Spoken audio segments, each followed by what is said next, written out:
Vem para cá, Leandro Rezende, vem para cá a Renata Agostini. Leandro, tem uma questão que nem a base do governo está muito coesa em relação a esse assunto, né? Aparentemente, a força, né, do lobby das Big Techs e a dificuldade em amparar, né, e tentar criar limites para uma coisa que está matando literalmente, infelizmente, né, não só a capacidade de reflexão sobre dados da realidade de países inteiros, não estou falando só do Brasil, mas também espalhando o discurso de ódio, matando criança, né, Leandro? Mas nada parece ser capaz de convencer as pessoas de que é preciso iniciar um caminho. Seja ele melhor aparado depois ou aprimorado com o tempo, o que está fazendo uma série de países lá fora, a Alemanha, enfim, mas iniciar aqui o jogo no Brasil já está muito difícil.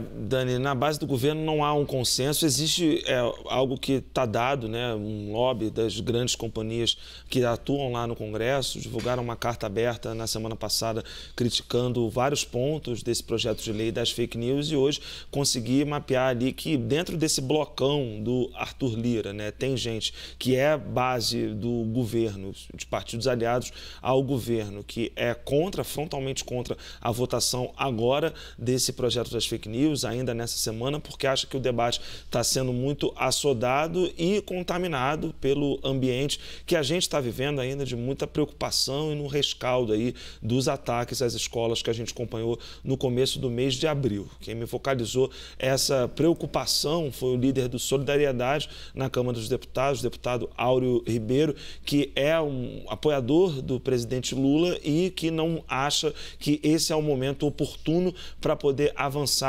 com o PL das fake news. Tem gente do PDT também contra, gente do PSOL, que por razões diferentes avalia que não é o momento agora de votar essa proposta. Há uma crítica que eu consegui ali apurar ao deputado Orlando Silva, né? Porque ele é o relator do projeto de lei das fake news e vários parlamentares com quem eu falei têm dúvidas se o texto que está hoje aí em vias de ser votado já foi verdadeiramente apresentado para os parlamentares ou se vai vir na reta final, na véspera ali da votação, um outro texto que teria que ser analisado muito rapidamente.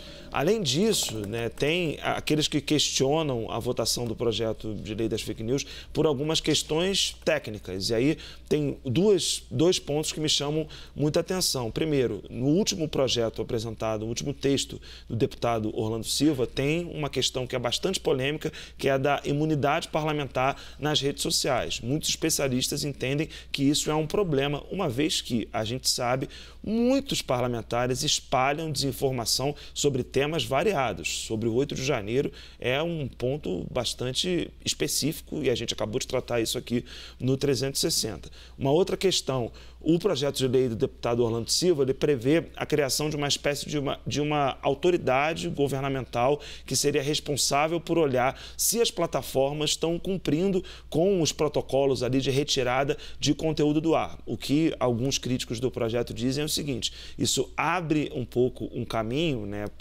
de um outro governo, num outro momento da história, você ter um viés um pouco autoritário ou de excessivo controle estatal sobre uma dinâmica das redes sociais, que seria, porque não está bem detalhado ainda como se daria essa construção de uma autoridade governamental para fiscalizar se os protocolos das redes sociais estão sendo cumpridos. Mas, em resumo, dá para dizer que hoje a base do governo não tem um consenso sobre votar ou não votar o PL das fake news, mas todo mundo diz que se o Arthur Lira avançar com isso e bancar, ele vai conseguir colocar esse tema para votação sim, Dani. Renata Agostini, para a gente ilustrar esse bate-cabeça no governo, hoje o Orlando Silva, que é aliadíssimo do Lula em conteste, chegou a ser ministro do Lula 1, que é o relator do PL das fake news, foi para cima de uma assessora do Ministério da Justiça que criticou publicamente o projeto dele, ou seja, não tem, digamos, consenso.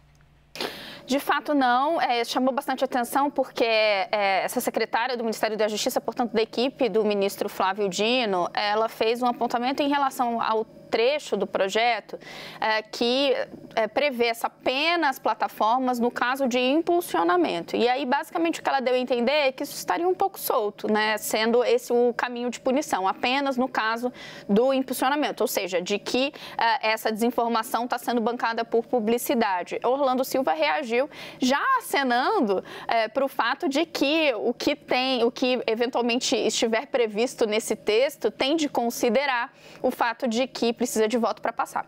Então, o que o Leandro Rezende está trazendo é um ponto de alerta, sim, especialmente para o governo, né? O relator está aí falando publicamente que o governo precisa deixar esses acenos, né, mais coesos para facilitar o seu trabalho.